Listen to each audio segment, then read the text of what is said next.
From my very own capital city of sobriety, and a wonderful example in my sobriety, Al M. from Santa Maria. Would you please make him welcome?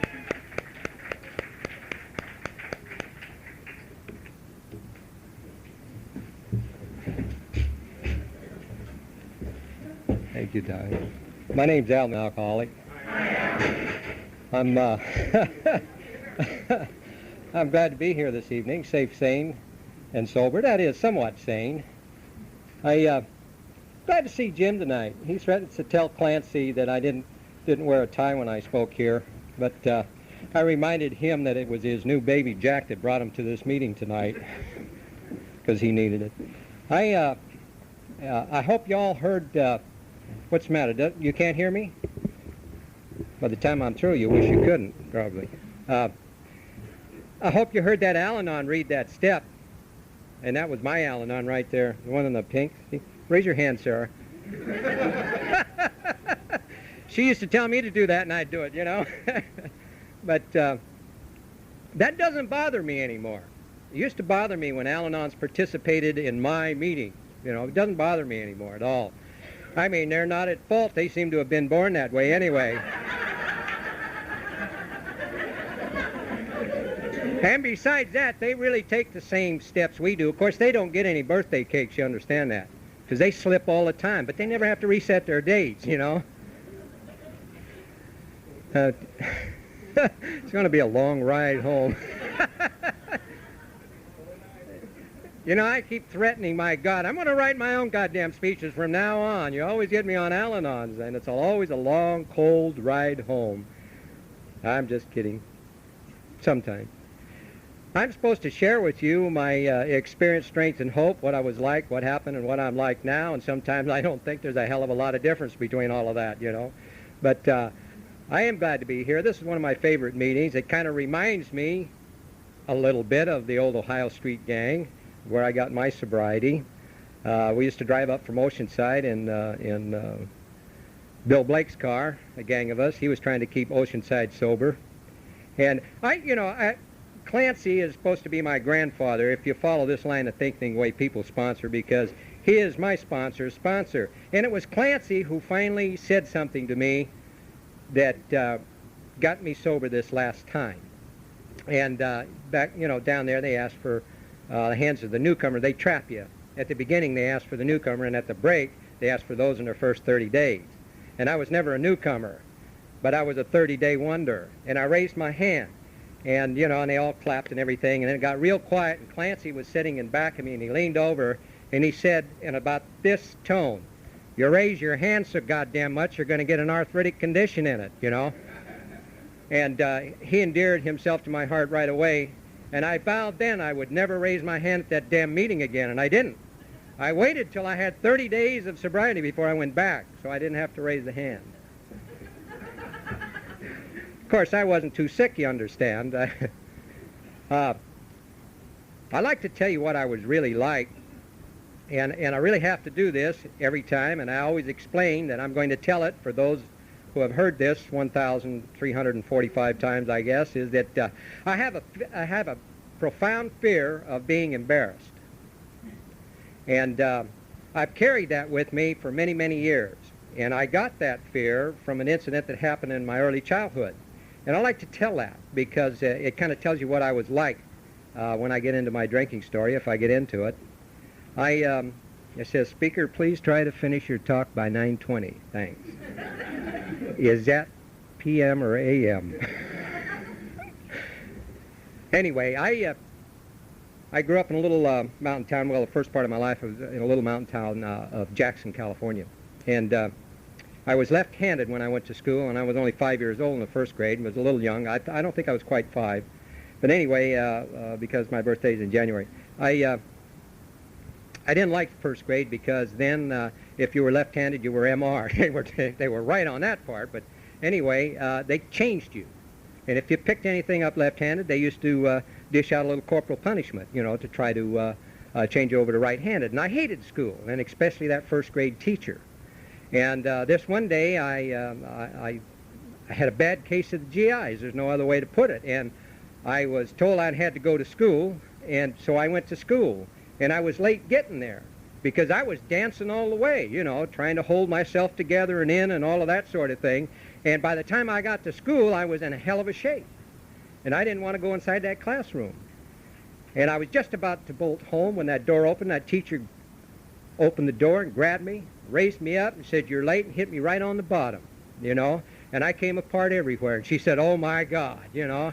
And you can imagine. And I, you know, sometimes I can hear that laughter, you know. And I vowed then, I guess, although I didn't know it, that I was not going to be embarrassed again. Little did I know that I was going to be a drunk. But anyway, I've carried that with me all my life. And I still have that fear today somewhat when I try to turn it over. Somebody remarked to me, says, "You can always tell when you're speaking, Al. You sit there at the table ridge and don't say anything to anybody."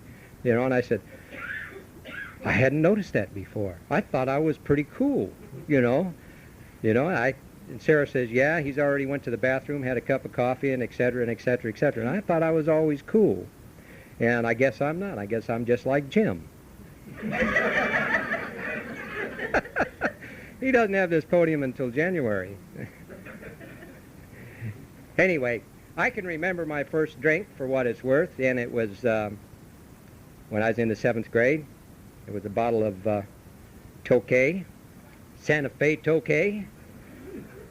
Oh yeah, I didn't finish up much better either when I finally quit. And I guess if I knew what gasoline had tasted like at that time, that's probably what I'd have pegged it for. But boy, it felt warm going down. I can't say it felt good, but it didn't take long before I felt good. Can you remember that first high? God, I do. Just kind of lifts you up, you know, pack 6 inches and 100 pounds all over. Just be anything you want, you know, until you throw up like I did. But I remember that high. And I pursued that because, God damn, that's the best I'd have felt right up to that time. And probably since, I guess. God, that was great. And that's what I drank for. I didn't drink to be cool. I didn't drink for the taste of it. I drank to capture that feeling. You know, and I tell you something. If I could have maintained that feeling all of these years, I wouldn't be standing in front of you tonight.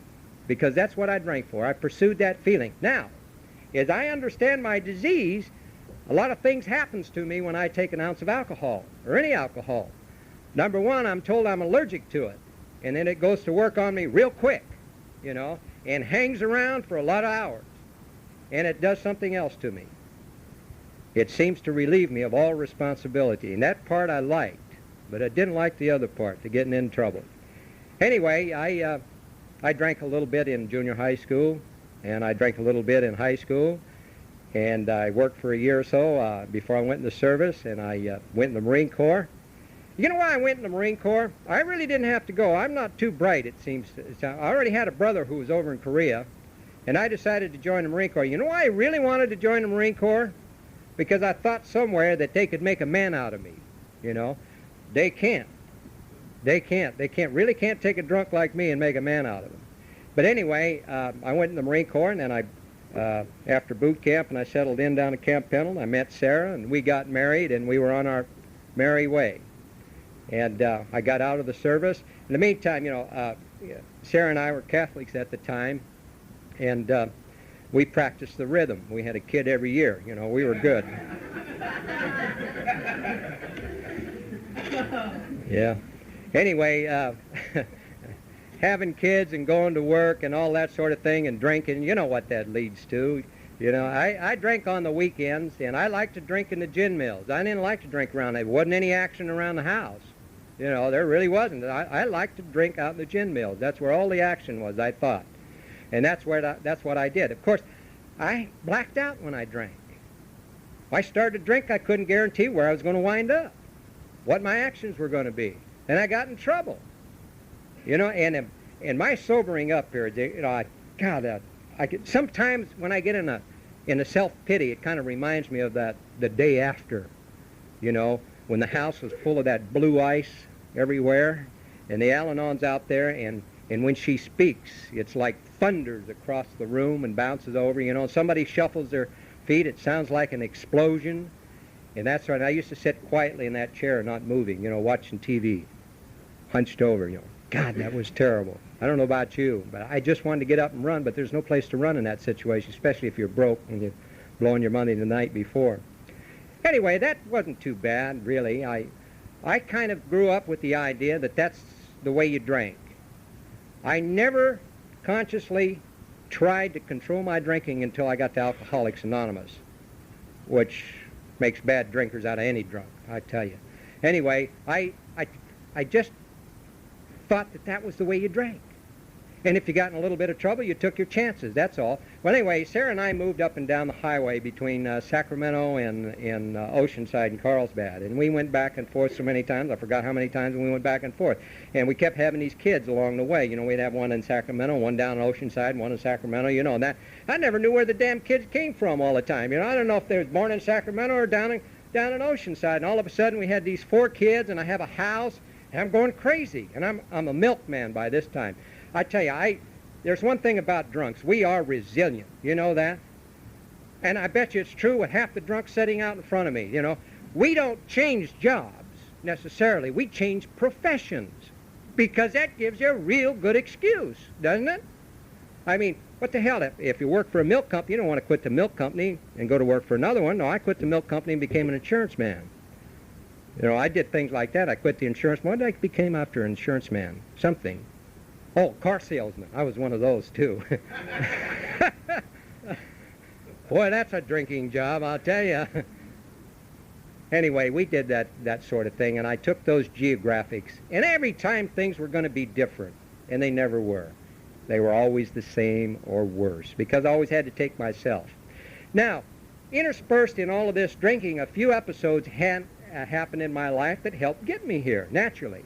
I mean, if I could be like my older brother, I guess I wouldn't be here either. I mean, he just gets drunk, passes out in his home every night, And I didn't. I was a wonder. I used to break out in Mexico all the time, God, that's the damnedest thing. I used to wake up down on Highway 80 in San Diego, passing that lone sign before they got the freeway, and it says Hamul.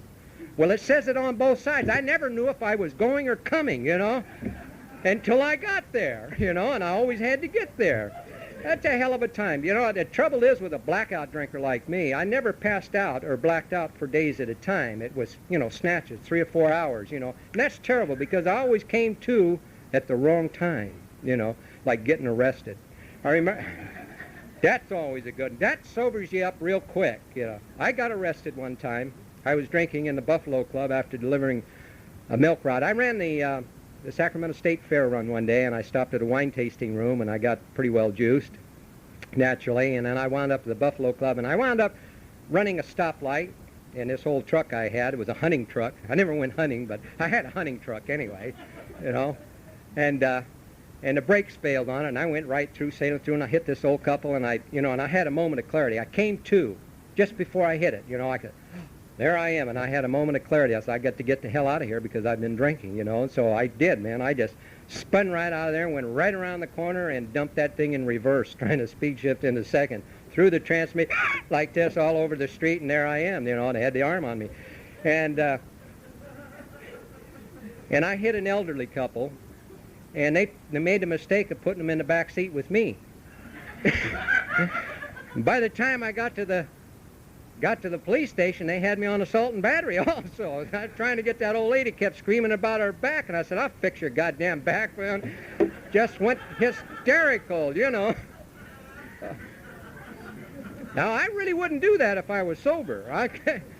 But they booked me on felony hit and drunk driving, and oh, God, that was terrible. They put me in with felons. They really did. Some guy was in there on a murder rap. Another guy was going to Folsom. That's when Folsom was the 3-time loser country club, and I'm in there in this milkman's uniform. Now, I don't know what the hell...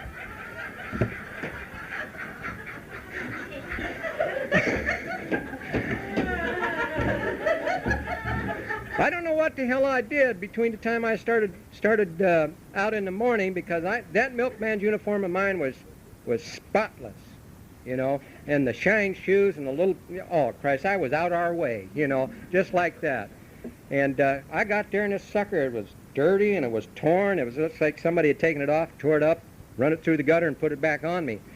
And I'm ranting and raving about there, and I'm waiting. You know, I had one phone call to her, and the jailer came in. I really tough, boy. I was tough inside that cell, you know. And this was a holding tank was where I was at. And you guys are familiar with that, you know, when they put you in the visitor's booth, you know what happens? They turn on the intercom, hear what you're saying. They don't, you know, and they don't wear any earphones. The whole block there can hear what you're saying. Anyway, the jailer came and got me, said, you got a visitor? And I said, it's about goddamn time. And I rushed out there, and the minute I got in the booth, I broke down and started crying. Boy, did I get some funny looks when I went back to that cell, you know? And, God, I was glad to get out of there. But I did the only thing a reasonable drunk can do. I pled alcoholism through a smart attorney, and I got off. I got off practically scot-free, which damn near killed me. But anyway, I got off, and the judge, he says, you ought to go to Alcoholics Anonymous. Well, now, when somebody says something like that to me, and I'm feeling bad, I got to go do that to relieve my conscience. So I went to an AA meeting, and it was in Sacramento. It was on Stockton Boulevard. It was an old Quonset hut, you know, type of warehouse thing, and it had an old dimly lit foyer, you know, and I went in there, and there was a bunch of ancient old, you know, trench coat type of alcoholics sitting around this table.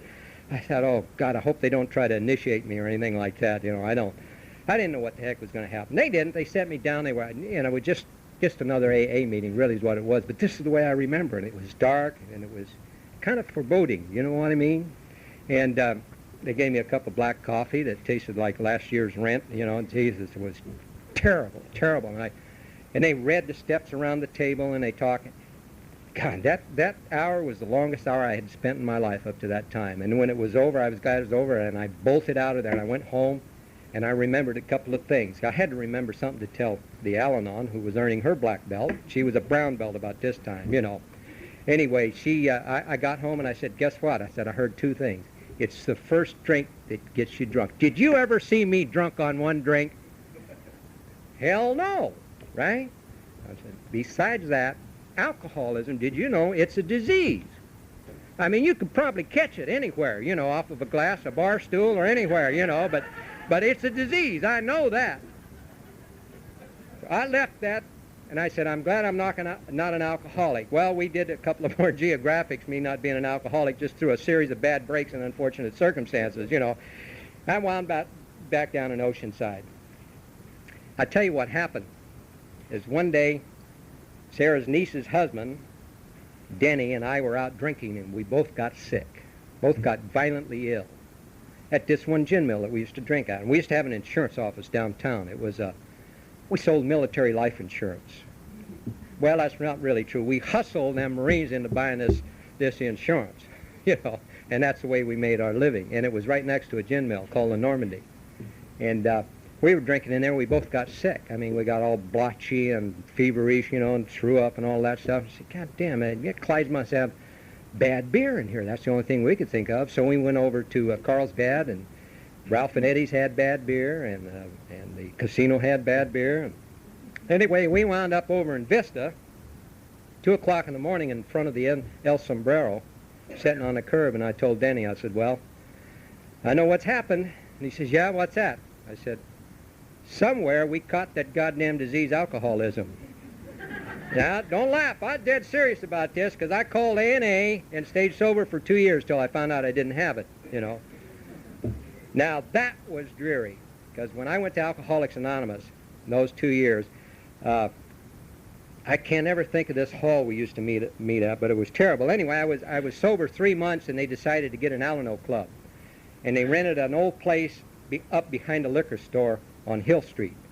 And we renovated the place, you know, and that's where the cockroaches outnumbered the members of that fellowship. Anyway, we somehow got going in there, and Christ, things were rolling along. Before I know it, I had 2 years of sobriety. Hadn't read the book once.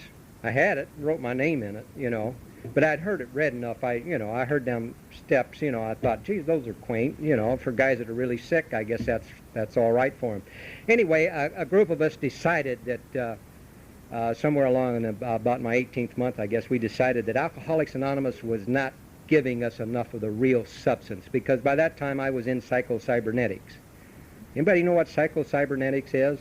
That's a very, very good program for people who have carried physical handicaps after the handicaps have been corrected into their life. In other words, they carry the emotional scars of a handicap, right? Well, I figured you could apply that to alcoholics. You know, I'm well now, but I got some of them scars there and I want to get better. Well, I read the first couple of chapters, which basically tells you just go in front of a mirror and stand there and tell yourself what a nice guy you are, you know, and that's the way I interpret it. And I used to do that in front of the mirror. We had another guy, Woody, who was into science of mind. Now, there's one to get into. Whew. Boy, he was strange. We had one guy that was into golf, and then we had Shirley, who was in and out of AA all the time. She just decided to join us. And we decided there were certain other things about Alcoholics Anonymous that we didn't like. We didn't like the idea of no organization. We was going to fix that because we didn't want the... You know, I didn't seek lower companions. My wife tells me I was one, but I didn't seek lower companions, you know. Anyway, and we thought we needed a little higher class, so we set down certain rules. And I was president of this club, and we never did have a name for it. You know, all these years I've been telling, we never had a name for it, did we, Sarah? Oh, well, you wouldn't know anyway. Anyway, I was president, Woody was vice president, Shirley was secretary and treasurer, and Dooley was sergeant of arms. We had one of those. And we didn't grow very fast. We didn't grow at all. And Shirley got drunk, Woody got drunk, I got drunk, and Dooley says to hell this and went back to meetings and playing golf, you know. Now comes a real bad time. This is really what I think is the most interesting part, because if you're new in Alcoholics Anonymous, that is, you're here and haven't went out and experimented like some of us have, I have something to tell you. It really gets worse. It really gets worse. Because before, when I used to drink, I had kind of an idea, and I used to wonder, and I'd sit there, you know, with that mirror in front of me, and I'd get better looking, and I'd, you know, everything is going to be all right, and then I'd wonder, well, I wonder where this one's going to end, and then go ahead and end it. But this time it was different. This time it was different. I drank with what we call the insanity. I drank knowing full well what was going to happen sooner or later. It was going to be a repeat of all of those things that I had done before and all of those scrapes I had been in, and it was going to be a repeat of all of those dreaded emotions and those sobering ups that I had to do, which drives most of us, if you're like me, into Alcoholics Anonymous. It drove me back into Alcoholics Anonymous. And it drove me back, and it drove me back, and it drove me back. For Christ's year, I spent 4 or 5 years trying to get sober after that. It took me a long time. You know, down in San Diego, they give 90-day tokens. There's very few meetings that gives the 30-day chips, and it's a brass token, and it has a serenity prayer on it. And this is no kidding. I had a whole drawer full of them damn things. I was so tired of getting them goddamn brass tokens, I felt like melting them down, making them a hammer and hitting my sponsor in the head with it, you know. But Jesus, I got tired of collecting those. My last 90 days of sobriety, my sponsor didn't dare give me one, because then I made it. What happened was I kept going in and out of Alcoholics Anonymous, and I would go in with that same sincerity that some of us are able to muster. You know, like, I'll never do this again, honey. Or those prayers at the porcelain altar. You know, oh, God, get me out of this one. I'll never do this one again. You know, I used to take pledges. You know, if you're Catholic, that's a neat thing. It really is. And I used to take pledges with the Father. And I'd go to confession. It's the only time I went to confession, I think. And God, they were beautiful. I wished I could have recorded one of those, you know, with the sincerity that I had. God, it was tremendous. I'm no actor, but boy, those were great. Those were great. The last one I took was probably the best one I had ever taken. It took over 3 hours.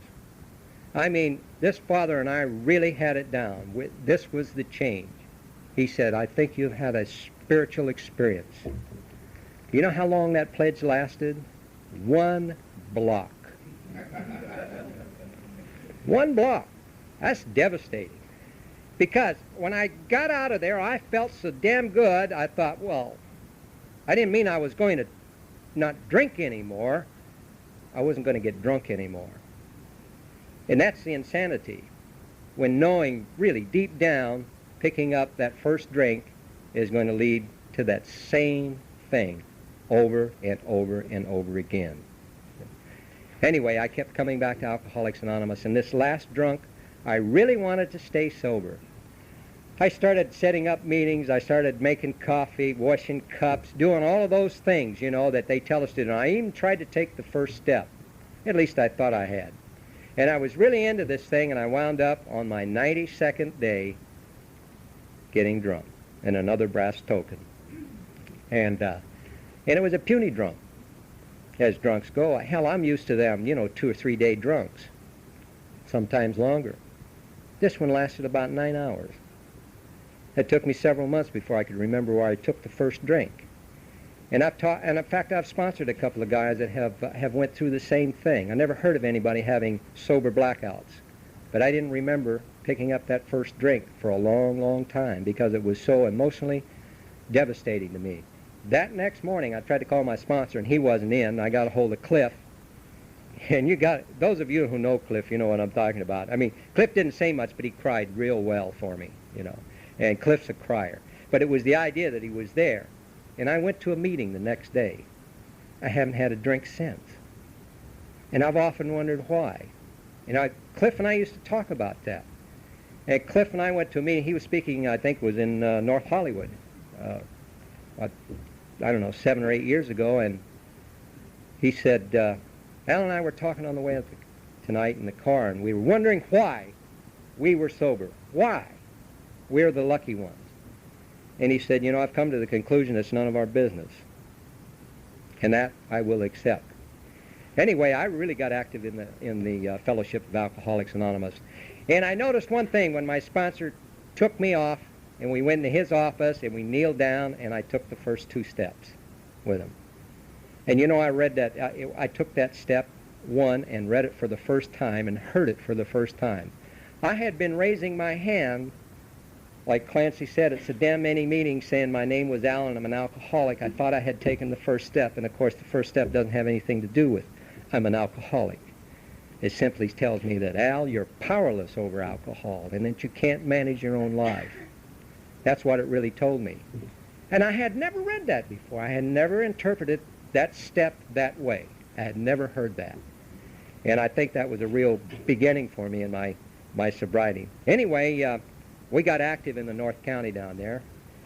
There wasn't many meetings at the time. We used to go up to Ohio Street 2 or 3 times a month, and we go up to Clancy's backyard once or twice a month in the beginning there. We did that for almost 2 or 3 years before we got enough meetings in our own area that satisfied the kind of meetings that we wanted in Alcoholics Anonymous. The kind that's filled with activity, action, and of course enthusiasm. And we finally did get it. One night, a bunch of us were out. We were down the South Bay in San Diego at a meeting, South Bay Pioneers, as a matter of fact. And on the way back, my 2 partners, Cliff and Skip, are talking about antabuse. Now, I don't know anything about antabuse. You know, every time I sobered up, man, I kicked it, you know, cold, just like that. None of that antabuse for me. And I was being left out of the conversation. Of course, the Al-Anons were, you know, you ever listen to Al-Anons talk in a group? They kind of sound like you do when you sing Happy Birthday, you know. You know, and I can't never understand Al-Anons when they get talking. They all talk at once, and I can't follow that. So I'm sitting there in the middle. These guys are talking about antabuse over here, and I don't know what they're talking about over here, and I'm sitting here and I'm getting pissed. And I said in a real loud voice, I said, well, I don't know anything about that antabuse. I always sobered up without it. Sarah leaned over in her sweet Al-Anon voice. She says, I think I have something to tell you. I said, yeah, what's that? Remember when you caught the disease of alcoholism? I said, yeah. I was putting antabuse on your tortillas and eggs. And she went back to her little group talking. And I said, you did what? She said, yeah, put antabuse on your tortillas and eggs, you know. And I said, okay, I know all about antabuse. It works real well, you know. If you're on it, don't drink. It's that simple. Anyway, I really got to where I liked what was happening to me in Alcoholics Anonymous. Because if you're like I was, during my drinking days, I became unemployable. And I was slick, though. I didn't go ask for jobs. I created them. I went into business for myself. Most of us do sooner or later, you know, when we become unemployable. Well, the strangest thing happened. The damn business took off and became somewhat successful. At least I was making money at it, you know.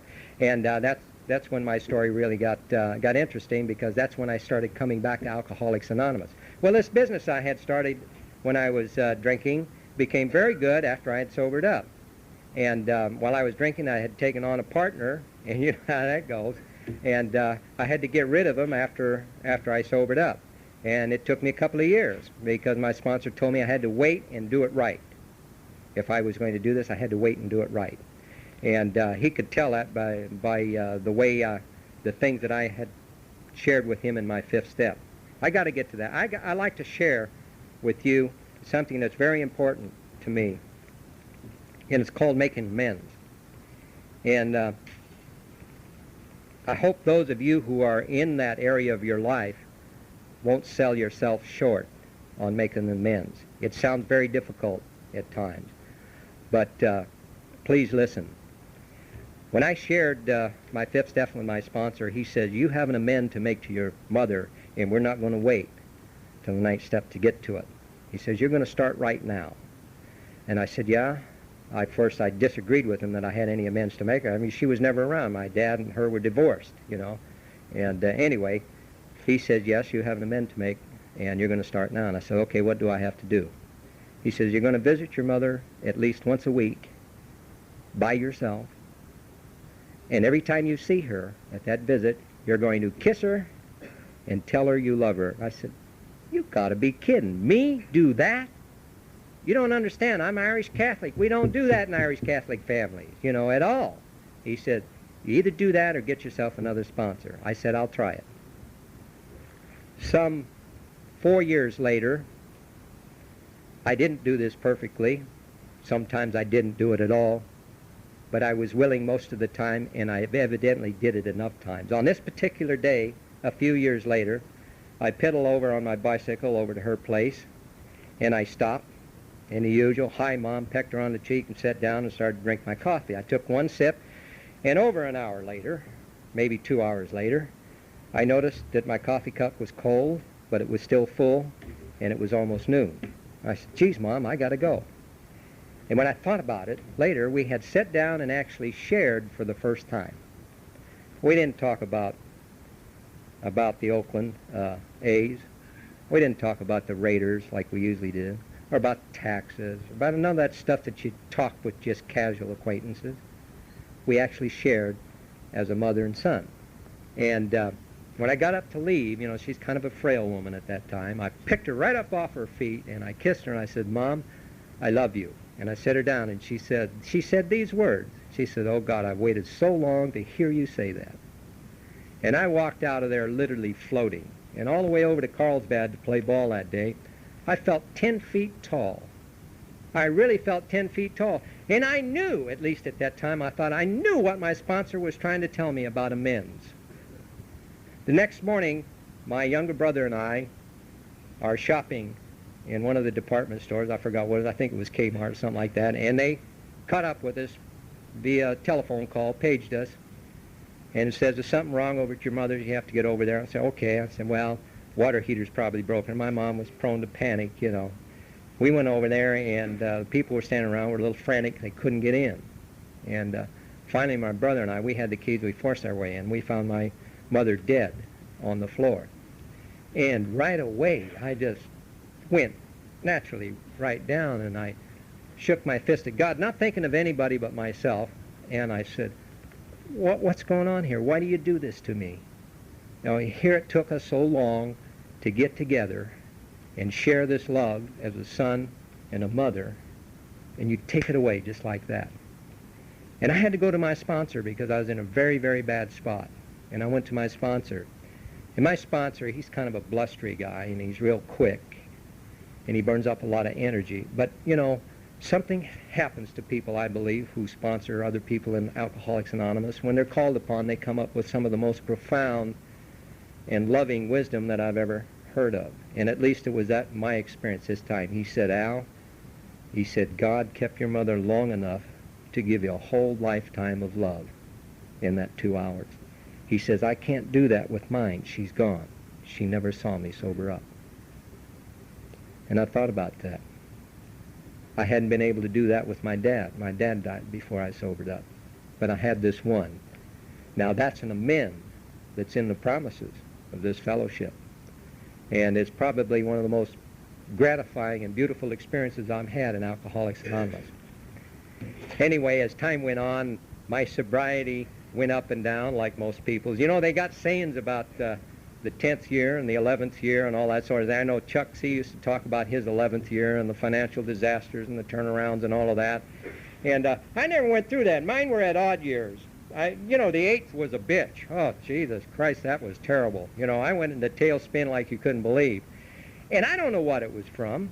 I was active. I had a lot of action. I said all the same prayers every day.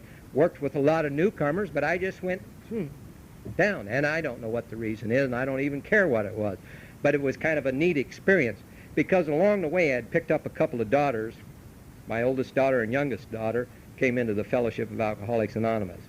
And I was giving a talk out at San Marcos this particular time when I was way down. And Sarah and I, relationship, as it has done and often does, had deteriorated to the point where we had had a separation and everything. Anyway, things weren't going too well. Business was bad, you know.